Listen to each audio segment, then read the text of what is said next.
Hello, কেমন আছো সবাই? এই টোটোতে উঠলেই না ভিডিও করা যায় না, এত কাঁপতে থাকে। তো সেদিনকে ছিল আমাদের এক বন্ধুর জন্মদিন। করিমপুরে চলে গেছিলাম বিকালের দিকে। প্রথমে গিয়েছিলাম হচ্ছে কেক কিনতে। তো আমরা দুদিন আগে কেক অর্ডার করে দিয়ে গেছিলাম, কিন্তু এরা করেছে আর এক কাণ্ড। যে কেক অর্ডার দিয়েছিলাম সেইটার ভাই বানিয়ে দিয়েছে, মানে সেরকম তো করেই নি। আর যে জিনিসগুলো বলেছিলাম না সেগুলো এক্সট্রা করে নিজের মন মতো বসাই দিয়েছে। তো আমরা বললাম যে না, একদমই না, এই কেক আমরা নেবো না, তুমি পারো তো ঠিক করে দাও। তো ওপরে 3টে গোলাপ ফুল ছিল, সেই গোলাপ ফুলকে বললাম যে তোমরা গোলাপ ফুলটা নিয়ে তোমাদের কাছেই রাখো, আমাদের গোলাপ ফুল দরকার নেই, কারণ আমরা কোনো রকম ফুল দিতেই মানা করেছিলাম ওপরে। তো কেকটা নিয়ে আসার পরে আমরা গেছিলাম ফুলের দোকানে। আচ্ছা, কে বলেছে বলো তো, লুক ডাজ নট ম্যাটার। এখানে যেসব ফুলগুলো দেখতে সুন্দর তার দাম বেশি ছিল, আর যেগুলো কম দেখতে সুন্দর তার দাম কম ছিল। তো ফুল টুল কিনে আমরা চলে গেছিলাম ক্যাফেতে। এই ক্যাফেতে চিনতে পারবে, কারণ এই ক্যাফেটাতে আমার জন্মদিনও সেলিব্রেট হয়েছিল। আর যখন সেলিব্রেশনের করার কথা হয় তখন দাদা আমাদের এই ঘরটাকেই দেয়, কেন কি জানি, আসলে টাকা পয়সা দিই না তো, ওর জন্য মানে এই ঘরটা দেয়।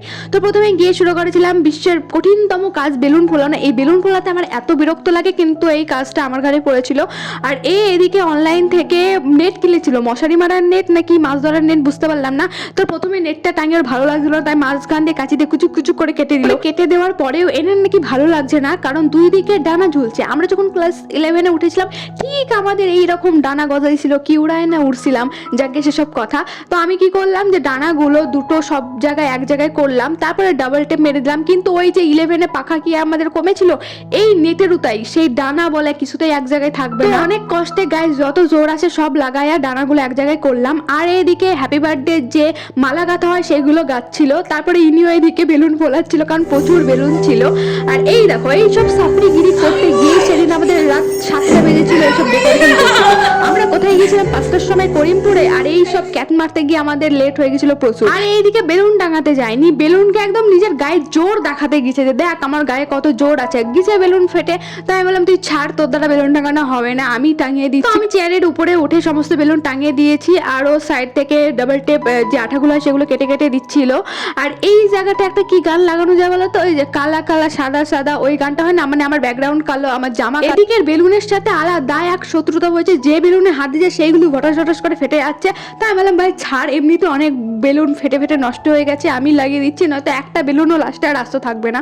তো সমস্ত বেলুনগুলো লাগিয়ে দিলাম। আর এদিকে হ্যাপি বার্থডে মালাটাও অর্ধেক গেঁথে নিয়েছিল। আগে জন্মদিনে খেতে দিত কাঁসার থালায়, কিন্তু এখন এই ট্রেন্ড হয়েছে মাটির থালা দেওয়ার। ও মাটির থালা কিনে নিয়ে গিয়ে সেগুলো ফেব্রিক দিয়ে সুন্দর করে রঙও করেছে। যাই বলুক না কেন, মাটির থালা কিন্তু ভীষণই অ্যাস্থেটিক লাগে, আর এখন তো অ্যাস্থেটিকের যুগ, সব কিছুই অ্যাস্থেটিক লাগতে হইব।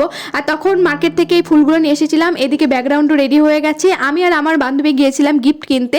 ছেলেদের জন্য আর কি গিফট কিনবো, দোকানদারকে বললাম যা ভালো বুঝাক্ষণ দাও। তো এখানে দোকানদার বললো যে এই পারফিউমগুলো নিয়ে যাও, খুব সুন্দর। তো ওটাই প্যাক করে নিয়ে এসেছিলাম। আর এই দিকে দেখো কত সুন্দর করে আমার বান্ধবী ডেকোরেশন করেছে।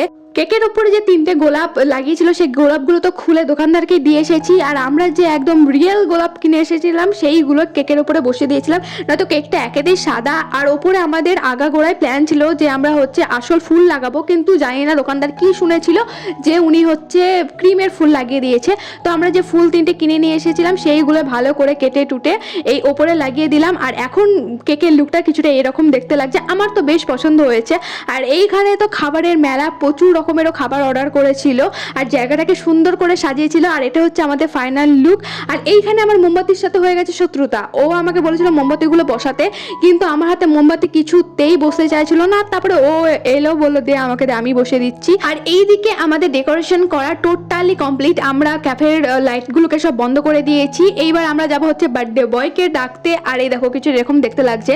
আর এদিকে বার্থডে বয় চলেও এসেছে। ও অনেকক্ষণ নিচে দাঁড়িয়েছিল, প্রায় 2 ঘন্টা থেকে। আর আমাদের তো এদিকে ডেকোরেশন কমপ্লিটই হচ্ছিল না। তারপরে ওকে নিচ থেকে ডাকা হয়। ও আগে গিয়েই তো অবাক, মানে ওই যে আয়াম তো অবাক হয়ে গেছে। পাগল হয়ে গেলাম